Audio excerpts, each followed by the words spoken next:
Hello, this is a great welcome to the audience of the Leeds Leader Festival. It's my pleasure to be interviewing the composer and the clarinetist Mark Simpson, who is the composer of this year's Leeds Leader Commission, the 3 Verlaine settings for tenor and piano. Mark, it's so lovely to have you here. We all remember your spectacular win from 2006, your joint prizes for BBC Young Musician of the Year, Composer of the Year. But I think you might want to concentrate on the more recent things you've been doing, because an awful lot has happened since then, hasn't it? Yeah, Why don't indeed. you tell us what's been keeping you busy in the last few years? Sure. So I was recently appointed the BBC Philharmonic's Composer in Association from around 2015, 16 season, and that also coincided with a commission from the Manchester International Festival, my oratorio, The Immortal, which was later premiered at the BBC Proms in 2017 and will receive its American premiere next month in Cincinnati. Wow. With Juan Jimena. Following that was a cello concerto for Leonard Elstrom, and I'm writing myself a clarinet concerto now.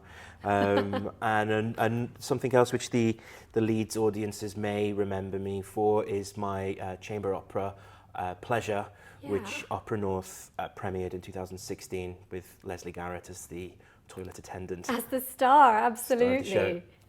I think we're at a really exciting point in British composition. There's so much new music coming out, and it feels like anyone can find something to which they can connect musically. At least I hope that that's the case. How do you feel about composition in Britain at the moment, and where do you feel your own position in that is?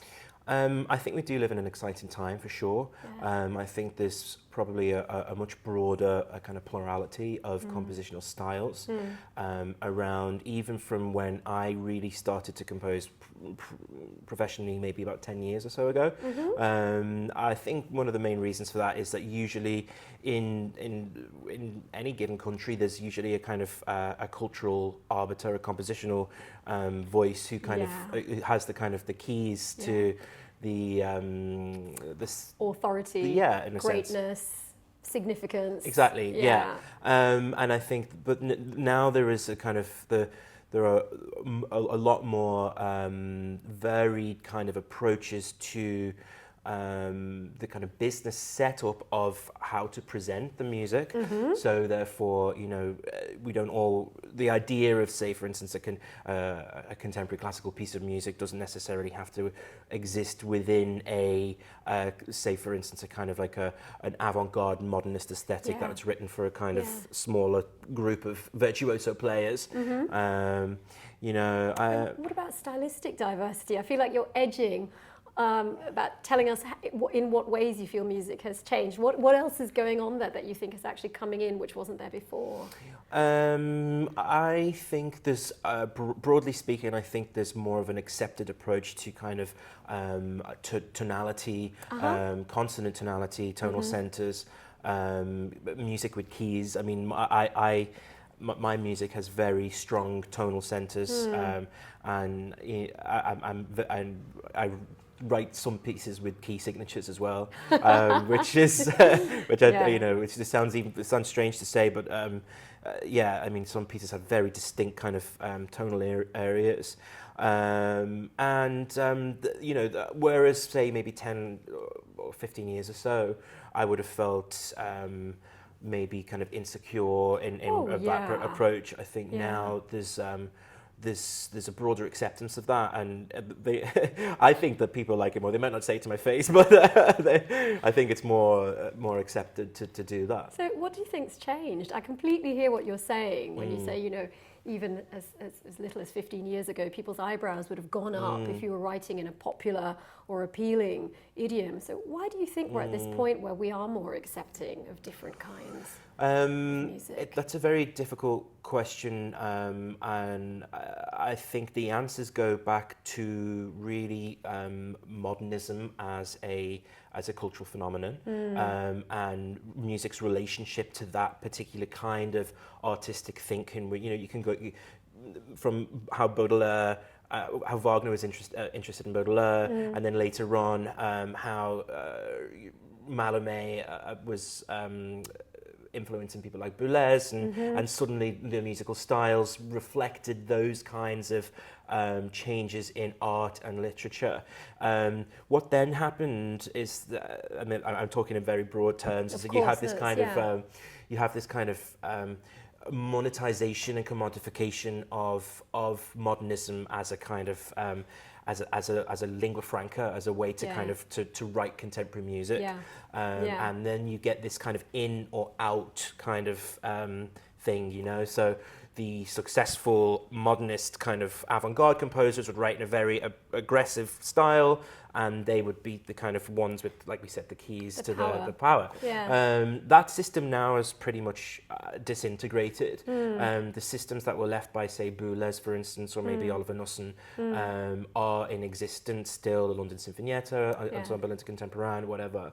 But without the kind of, from what I understand and my experience of that, without the real, the kind of firebrand of the artist who creates that industry themselves, I feel as though those kinds of institutions lack a raison d'être, and then therefore it becomes, in a sense, a business. And so it's a long kind of winded way of saying, actually, I think that the structures that are in place now are more malleable, because we actually, they are businesses which can be influenced by, other people now that the like I said, there's kind of the leading figures, the kind of stylistic kind of arbiters aren't necessarily around anymore. And I think perhaps we're also more conscious of what audiences need and want. I also think as well, we mustn't forget really the capacity for the kind of average music goer to retain a certain amount of information. I like many. Like all musicians have gone to university and studied and have a fair understanding of 20th century musical history. Whereas the average concert goer may not necessarily understand the stylistic kind of roots and diversions of the 20th century. I think probably a great many professional musicians, if they were being honest, would say that they struggle with the more complex types of music, where the systems are so carefully concealed within the music that really, without lengthy explanations, you've got no chance of knowing what the composer is striving for. But I thought that was a really good explanation, actually. So let's talk about your connection to the North. Well, I'm a Scouser, born and bred. Grew up in Liverpool and left when I was 18. I had the great opportunity to have benefited from a fantastic system in Liverpool. They had a great music support system, music support service, free lessons, free instruments, great music ensembles that really kind of provided a hierarchy where I could go from a kind of low level bands, wind bands, up to a kind of county youth orchestra, and then with the Liverpool Philharmonic and Ensemble 1010, again, absolutely integral, important musical institutions to the north and to the city, which I also benefited from incredibly from being a member of the Merseyside Youth Orchestra, and then from receiving my first commission from Ensemble 1010 when I was 15 years old. And so, and they commissioned me 4 times subsequently, and during the Liverpool's year of European Capital of Culture. In 2008, I wrote a piece for the Liverpool Philharmonic as well. And so I also had connections with the Royal Northern College of Music as a junior there. And I couldn't have had, looking back on it now, and particularly from the kind of the background I'm from, none of my family are musicians, or none went to university or were really interested in music or the arts in any way. And it's quite remarkable. It's really. incredible, really. And the older I get, because I mean, people say, would it be possible for someone like you to have the career you have from the background that you have nowadays? What do you think? That's a really provocative question, isn't it? It is indeed, and I think the simple answer is no. Because the musical system has changed so much. That what was very important for me was this idea of a trajectory and a Yes. hierarchy. Yeah. You know, I could go through the local bands to the county youth orchestra, to the Merseyside Youth Orchestra, to the National Youth Orchestra, and it was always, you know, a sense of achievement within one sphere, and then looking up onto the horizon and thinking, oh well, there's more we could Something develop. the next step that you can go to. But it's lovely to hear how close you still feel to your northern roots, especially. You were saying to me before we started this conversation more formally that you've spent quite a lot of time in Europe recently, haven't you? Mm-hmm. Do you want to tell me a bit about that? Sure. So, I mean, like I said, a Scouser born and bred, but I also feel myself very European. And it was only really after the referendum, or during the referendum, when I was living in France at the time, that I really was aware of this incredible privilege of being able to move freely, live wherever I wanted to, without even batting an eyelid as to applying for a visa or thinking twice about, you know, turning up there and finding an apartment. I also did a similar thing in 2008 when I lived in Berlin for 8 months. And it was simply a case of getting up and going and turning up and finding an apartment. What did you want from those visits overseas? What were you looking for, or were you there for work? What took you there? That's an interesting question. I mean, both times it was an escape. It was an escape from, in the first instance, my experience of Young Musician of the Year and winning the Young Composer of the Year in the same year. Of course, that was just a couple of years later, Berlin, wasn't it? Yeah. Was very overwhelming and very difficult to deal with, and I took an active decision to kind of cancel a lot of work and kind of go away and concentrate on the important things, which were piece for Liverpool Phil and also a piece for Ensemble 1010 at that time. And then later on, when it got back to when I moved to Bordeaux in 2014, again it was a sense of feeling kind of overwhelmed by London, wanting to kind of to take myself away and kind of concentrate on in an environment which was comfortable but you know affordable and but slightly alien as well. Yeah, a little bit cut off, a little bit distant from the mayhem of your daily life. Yeah. So this is something that you would recommend, I guess, as an experience for sure. I think I mean everyone can benefit from learning a language and living abroad and integrating with another culture, and let alone creatives. I think anyone can do that.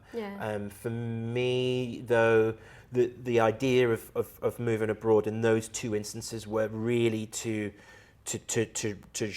reshape my life in order to concentrate solely on the work at hand. So in the case of Bordeaux, I wrote the Immortal and my opera Pleasure. And I was incredibly productive. I mean, there were other pieces that I wrote while I was there in a nearly 3 year period. I wrote an incredible amount of music, and since moving back, I've not been as productive as I was. You lose that quality of concentration because there are too many other things going on, I guess. And also, being so cut off isn't always good for your mental health. There are other things that you need to kind of have in place for you to have a balanced and structured life. I went pretty hardcore and I really did shut myself off. I mean, I had a lovely apartment while I was there, and my partner and the work, and that was essentially the equation. I suspect that many of our audience members would be quite envious of that combination. Well, it didn't last as long as I thought it would have done. But, Let's turn now to this commission for the Leeds Leader Festival, your 3 Verlaine settings. And these were commissioned by the artistic director of the festival, Joseph Middleton, who met you when you were a member of the BBC New Generation Artists Scheme. I was thinking about this and looking at the work you've produced over the years. Is this your first foray into writing songs for voice and piano? It is indeed, So the first proper kind of vocal work I wrote was the Immortal. My goodness, you started with this vast landscape. So how does it feel different then to have to shrink the forces down so strictly? I felt like I needed a more intimate setting anyway, and the things that I wanted to say at that moment in time required that particular outlet. I do think that you know, the kinds of pieces that I write are strongly connected to the kind of emotional forces or the kind of Your own emotional personal landscape that is kind of experience. Enveloping me at that moment in time. Well, I've got to pry a little bit more because I was so struck when I was reading the 3 poems and looking at the scores. These are really, really heartbreaking poems. I think any of us, I was thinking of myself when I was a teenager actually, I think those of us who've read those poems at formative times in our lives, we have all wept to these poems. They're all about aspects of heartbreak or loneliness or, you know, the sorrow that is so profound we can't even put words to it. And I really have to ask you why you chose these particular poems. Purely for that reason. I was pretty heartbroken at that time, and I was finding it difficult to work on my cello concerto, and I'd started to develop a musical language which I felt was almost too direct, almost too Like exposed, too or expressive potentially, maybe overly emotional, and it took me a while to really feel comfortable with that particular language for the cello concerto. And this was when you were in Bordeaux, right? No, this was after I'd left. This is after you come back. Okay. So I left Bordeaux in August 2016. Right. And so it was that subsequent period following that I started to kind of think about these particular poems. It was a combination of having learnt the language whilst I was there, and having had the experience of a kind of really heart-wrenching kind of breakup. The poems had a greater significance for me, and the language of Verlaine is so meticulous, so beautiful, so heartfelt, so musical, that they really rang true. I felt like it was me really in these poems. And so it was a combination of wanting to kind of express that kind of emotion, and then also trying to kind of come to terms with this musical language. The two of them kind of melded together, and I felt as though for me to be able to kind of come to terms with that musical language in a way, and also as a kind of maybe a therapeutic way of kind of letting go of some of this really kind of painful emotion, to set it to music and to bring it out that way. And was it ever difficult for you thinking about the very famous composers who have set these poems many, many times in the past? Or did you feel, well, you know, they did it their way and I can put that behind me? Because I think for many of our listeners, they might read those words, Il pleut dans mon cœur, and they will hear the piano textures of the very famous settings that were written about 100 years ago. How did you feel about that? Does that not worry you at all? I didn't engage with it, and I mean I knew that Verlaine was set widely by a range of composers, and knowing that I was going to set it, I thought not Just to keep it far away. Since I've listened to the Debussy and the others on and things like this, but you know, knowing that I was going to approach that, I just wanted to kind of get the work done and like, get through the process of trying to kind of That sounds very wise to me. Now, you've talked about aiming or making yourself more comfortable with this more direct musical language. Can you talk a little bit about the musical language that you have used in the songs? I know it's a nasty question, but you know. Sure. Well, I mean, they're essentially in A minor, as it were. Okay. Yeah, I mean, I use this kind of like augmented triad figure, which is kind of for the kind of musically inclined people in the listening to it. It's a kind of A minor with the kind of G sharp. Yeah, it's a very distinctive sound. Exactly. We do hear it again and again, don't we? And and with that G sharp, then I can morph in and out of other various keys. And it's particularly E major, which is obviously very close. But yeah, again, it's very rooted in a kind of tonal center. In a tonal center, and it's also and particularly the first movement is characterized by a kind of a rising figure in the bass line, which is itself kind of emotive. You know, it suggests a kind of an ebbing and flowing and a sense of the direction, a kind of urgency in a way. Or shape. It definitely carries the music forward very much. Did you enjoy writing those piano textures? They looked to me like you had, well, perhaps fun is the wrong word, but they seemed incredibly rich and pianistic, the textures that you came up with. How did you go about that? Well, I wrote them at the piano, yeah. You wrote them at the piano, okay.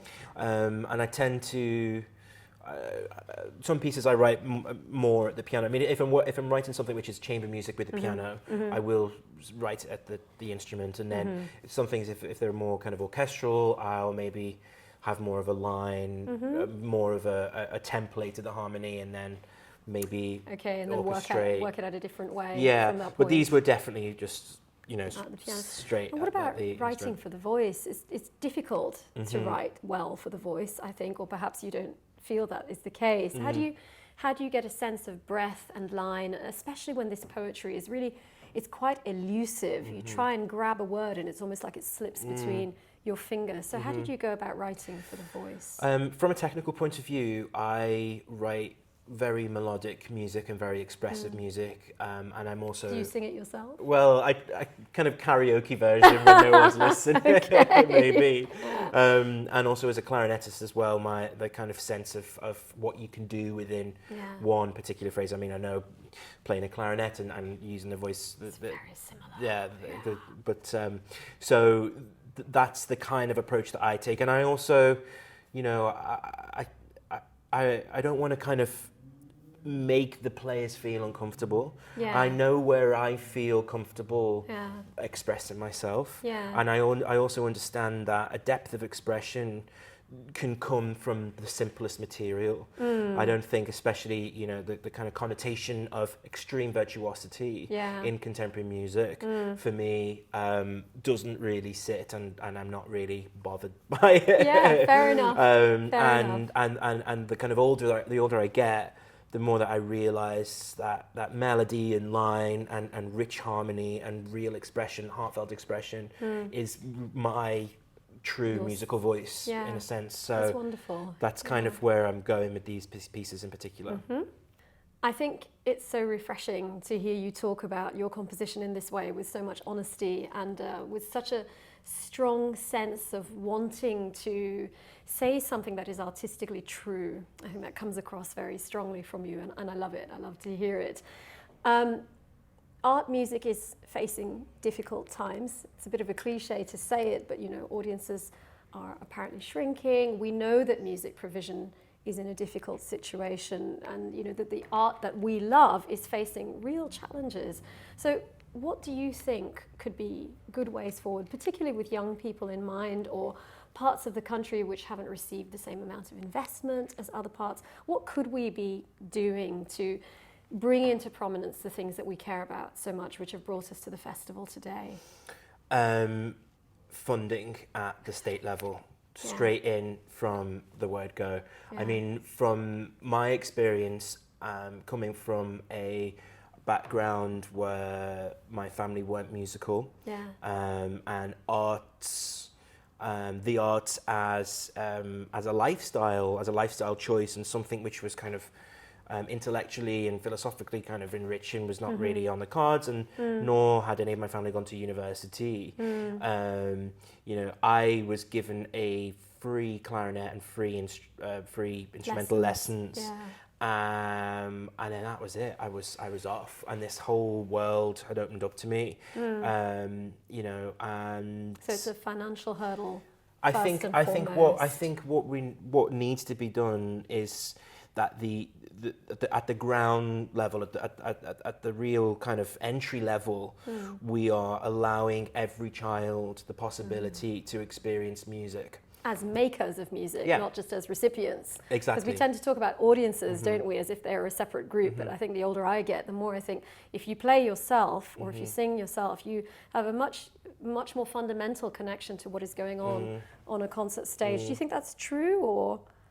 Of course, yeah, Yeah, yeah. you just connect in a Exactly. different way, don't I mean, you? I've got a lot of friends who aren't musically aren't kind of practicing musicians. educated, Yeah. and even in a very basic level. Yeah. And they struggle to really hear what I'm hearing. I mean, I had a really interesting experience the other day, and I was coming back from somewhere in a taxi, and I asked the taxi driver to put Radio 3 on, and they played a recording from 1934 of Mahler's Ninth Symphony, Vienna Phil, and maybe Bruno Walter or someone. It was a very, it's one of those kind of iconic recordings, which I can't remember exactly what it was.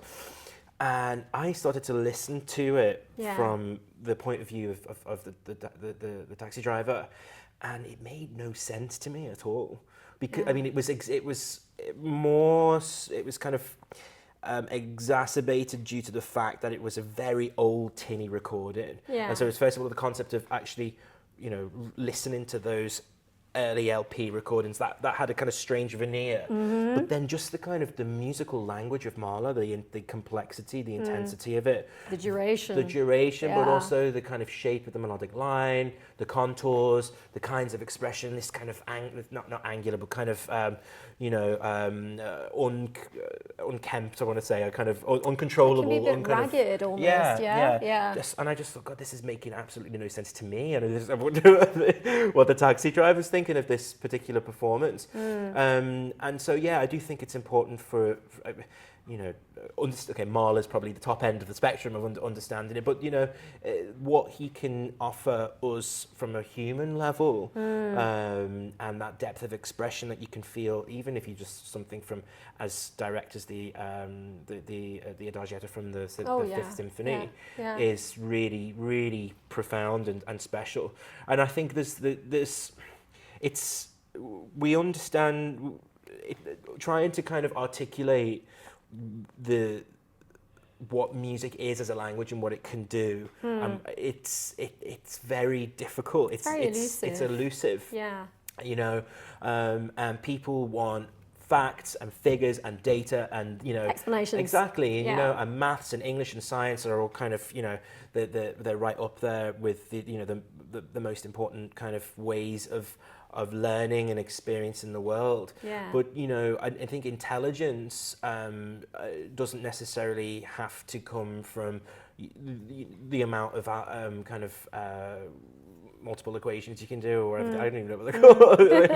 I mean, the kind of you can be highly intelligent and work within an artistic medium, and you can still. I think as well in terms of there's a load of subtle kind of unspoken context about the value of having a say for instance even a career in music in a society which is so money driven, which especially in London, where the average kind of salary is meant to be much higher than the rest of the country. Yeah.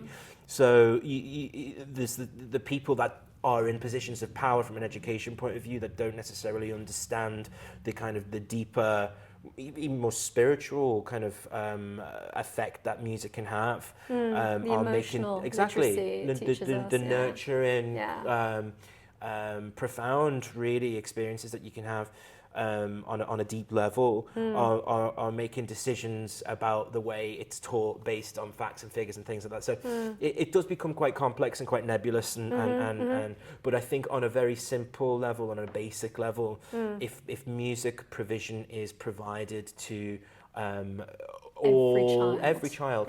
I don't know that Nicholas Daniel, the oboist, runs a campaign that Harriet Harman and a lot Labour MP and other politicians have signed up for every child a musician. Yes. Giving the chance for, like we said, children to learn an instrument. I think I think the political conversation is dominated by something else at the moment. All sorts of things. We'll move on swiftly.